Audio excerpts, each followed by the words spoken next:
Welcome to the Gerontological Society of America's Momentum Discussion, where we explore groundbreaking topics in the field of aging. Welcome to this GSA Momentum Discussions podcast episode titled Beyond the Diagnosis, the Lived Experience with New Alzheimer's Treatments.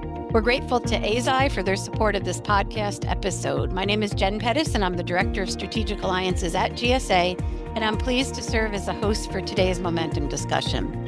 Today's conversation focuses on disease-modifying therapies like monoclonal antibody treatments that lower amyloid in the brain and offer hope for slowing the progression of Alzheimer's disease. During this podcast episode, we'll hear from Tracy Collins, who lives with early onset Alzheimer's, and her care partner, Scott Hardy, about what it's like to choose amyloid-lowering therapy and experience the treatment journey. We have a remarkable opportunity today to learn from them as they live this journey every day. Welcome, Tracy and Scott. Hello. Thanks for having us. To start today's discussion, Tracy, please share with our listeners a bit about your journey to the diagnosis of early onset Alzheimer's disease. When I was widowed, when I was 46, and I had a 12-year-old, a 9-year-old, and a 7-year-old. And that was a trauma. And then I had a tumor, meningioma tumor, when I was 51. And that was something that I was surprised about, but it explained all of the memory things that I was having. And so they removed that. And a meningioma is actually if you're going to have a brain tumor, it's one that you can cut out. But I still was having cognitive issues after and at work. And I would walk into a room and I would see an instructor, and then I would walk into another room 10 minutes later and have the same conversation with him. And so that was when Scott decided that we really had to investigate that. So doctors put me on ADHD medications, and that didn't work. And then finally we got a spinal tap, and that was definitive for Alzheimer's, which was not a surprise because I have a family history of that. So that was a long couple of years and a lot of acclimating to new things. And Tracy, how old were you when you were diagnosed, when you finally got that diagnosis? I was diagnosed at 52. And because I was at 52, I was too young for any trials because you had to be 55. Wow. You have since started receiving the disease-modifying therapy, and I'd love to learn a little bit from both of you of how you made that decision together to seek the disease-modifying therapy for Alzheimer's disease. I was still young and I really needed to be a mom and take care of my kids. And if I couldn't work, the challenge then was too, because of my age, I was denied 3 times by the insurance company. And so my neurologist finally went head to head with the insurance company. And then I've been at it for now. I just had my 2-year on the medication. Yeah, from my standpoint, it was a very easy decision. And so we were right away eager to take advantage of that drug. Just as Tracy said, with 3 kids and just so much to live for and wanting to extend her quality of life, of course, we would want to take advantage of this if it made sense for her. And it did, given the diagnosis and then the initial testing to make sure that there were no potential brain bleeding side effects. So she tested fine for that. And yeah, so we're just very grateful that it worked out and that her neurologist was able to convince the insurance company that they should cover it. And it's been, I think, overall a positive experience being on the drug. And the infusions are every 2 weeks. So there are some logistical challenges. And how have you guys managed that? I'm really close to my primary care's offices. I don't have to travel a long way to get there. But when I do get there, people there are just wonderful. And I call it my spa day because I get there and they give you like coffee and they have this soothing room and you recline and you can watch TV or listen or to music or just sleep. And they have great snacks. And Sounds so lovely. It's not like a really clinical, you're in the hospital kind of situation. It's more of a living room feeling. And the people there are really wonderful. Have you Yeah. gotten to know other people who are receiving the treatments there? Are you there with the same people sometimes and chatting with them as well, or? It's private. Okay, great. I don't see the same people all the time, but and when you're getting coffee and so maybe you say hello, but it's not like you're in the hospital. It's just you're like in a waiting room or with your own room. Very nice. It sounds like they're making a great environment in which to receive treatment. That's wonderful. Yeah, and we're very lucky, relatively speaking, because we do live, it's only a 20 to 25-minute drive. So obviously for a lot of people in Tracy's situation, they don't have access to an infusion center that close. So one thing that Tracy likes to say a lot, and I totally agree with, is that we're very fortunate just with everything to have insurance be able to cover this, to live close to medical facilities, that it doesn't make it too difficult for us to go twice a week. Yeah, we're fortunate, but a lot of people don't have the means to access this very well. Yeah, the advocacy around access is so important. And I know we'll talk in a bit about a project you guys are doing to help raise that awareness and advocacy. But before we get to that, can you share with our listeners a bit about the day to day impact of your treatment on your independence, your relationships, your quality of life? So, overall, how is this impacting your journey? When I was first diagnosed, I was still working, so I had to work around my schedule and take time off. But when I retired at the end of that year, I had a little more freedom. So I it's not really a an inconvenience because it's just I know it's something that I go to the gym. I also go to my infusions, and my infusions I can watch TV and all that stuff and just relax. And I do sometimes everybody asks, do you know how it's working or does it make you any clearer? And I think I like to say I after my infusions I feel better, but I've also had this experience, and I don't know I don't know that it's actually you're not going to just jump up and oh now your brain is clear, but it makes me feel better, and I know that and when I'm participating, I know that I'm doing something hopefully good for me and that it will help me. And so that's the kind of Absolutely. peace of mind. Yeah, Is what I'm talking absolutely. And I would echo the same thing. It's not a panacea, this drug, but it's not like you notice changes to the positive because it doesn't, it's not a cure. So what it does is it slows down the progression, but there still is progression. So it's mostly just having faith and knowing that it's helping slow down the progression that gives you peace of mind and some comfort that you have more time. And other than that, it's just your normal daily living and dealing with the ups and downs of everyday life, just like you would otherwise. Well, I understand that you are making a film called Racing Al. So tell me about that. Yeah. Tracy has a lifelong good friend that she would like to share about how she met him and everything. Go ahead, about. Trace. I used to be a contender, and I was working in Amsterdam for Philips Electronics, and I was PR globally. And I met this woman, Anya, who was my boss, and we worked together, but we really got close when my husband took his life in 2015. And we had lived in Holland before the kids were born. And when Greg died, Anya flew over to the funeral, and I hadn't seen her in a long time. But she came, and she's now come. We go back and forth to Holland or between the U.S. every year, and so that was a lifelong relationship.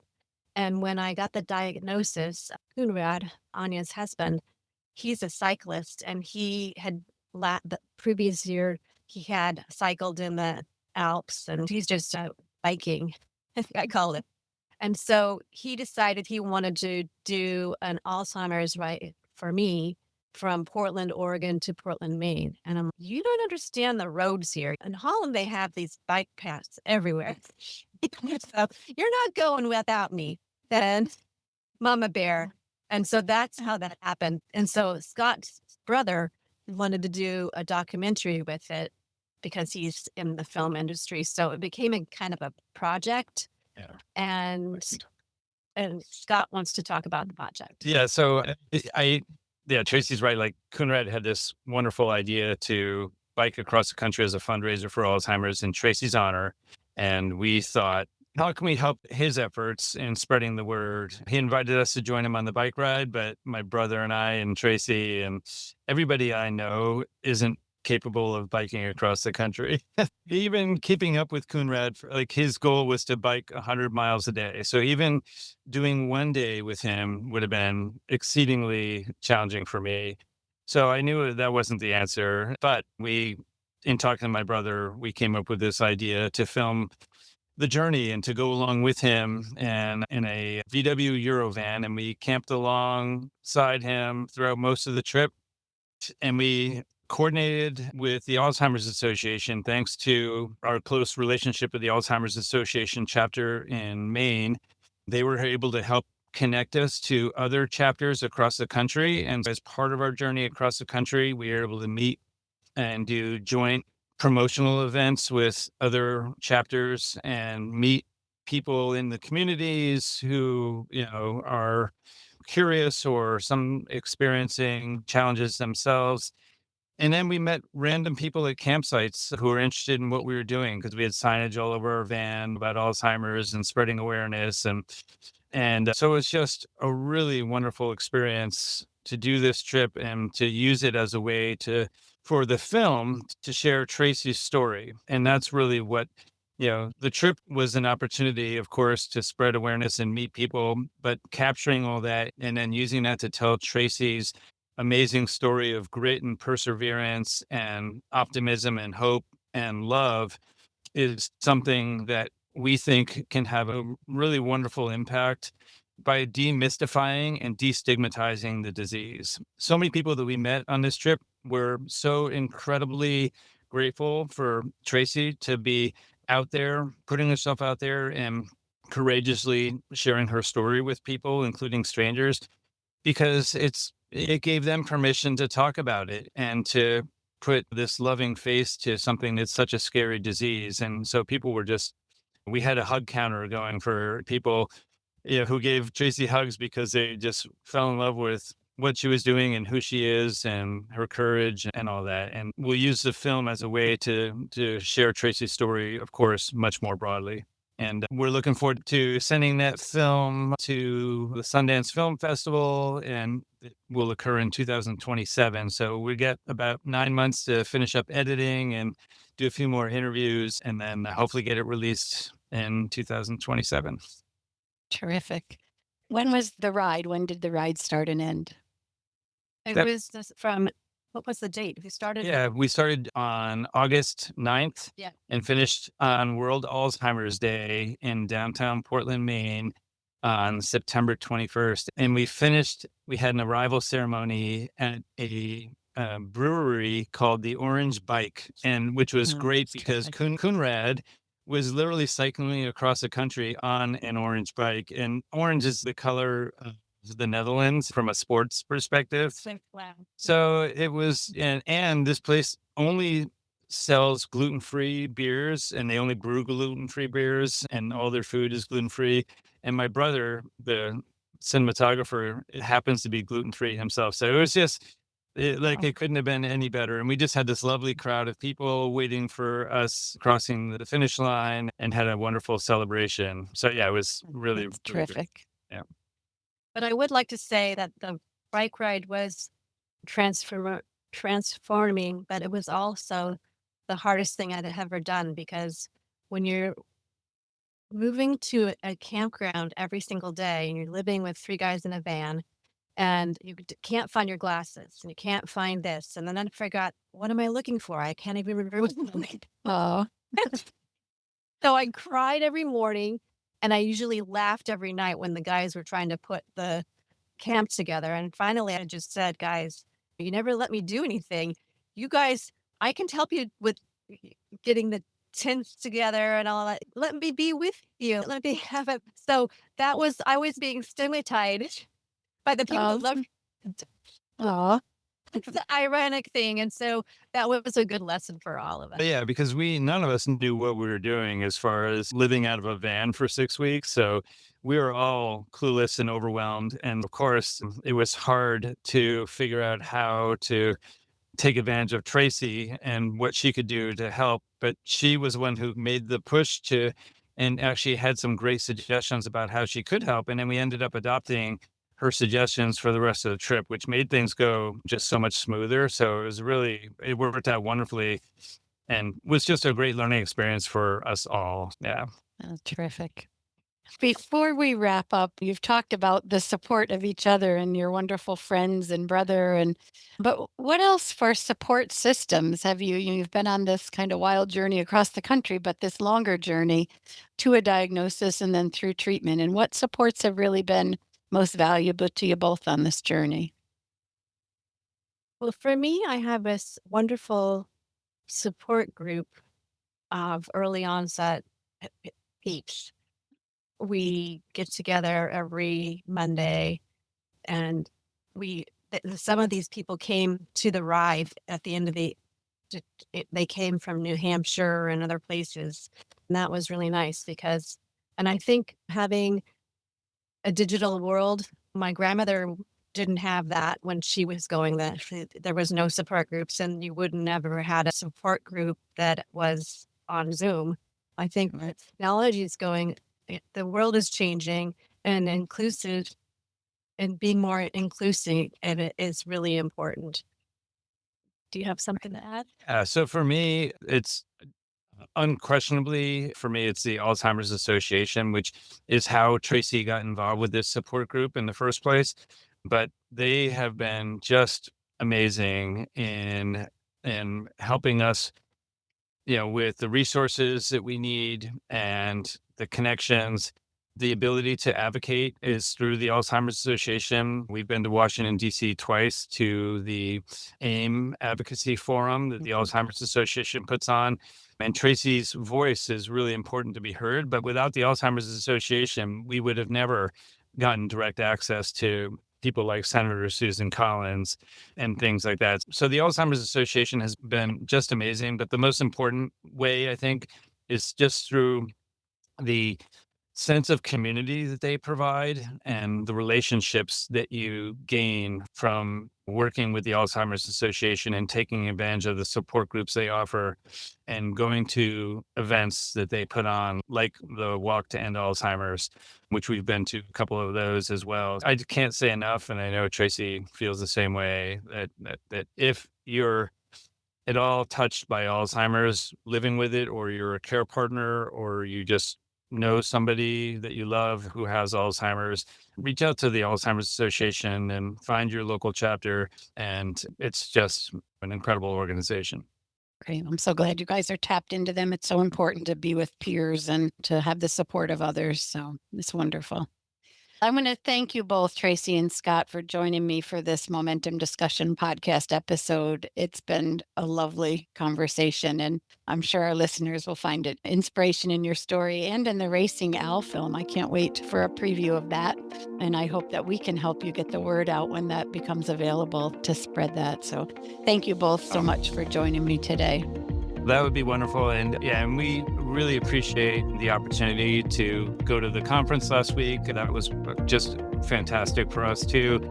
And speaking with you today, the more we can get the word out, the better. And so thank you and the GSA for inviting us. Thanks.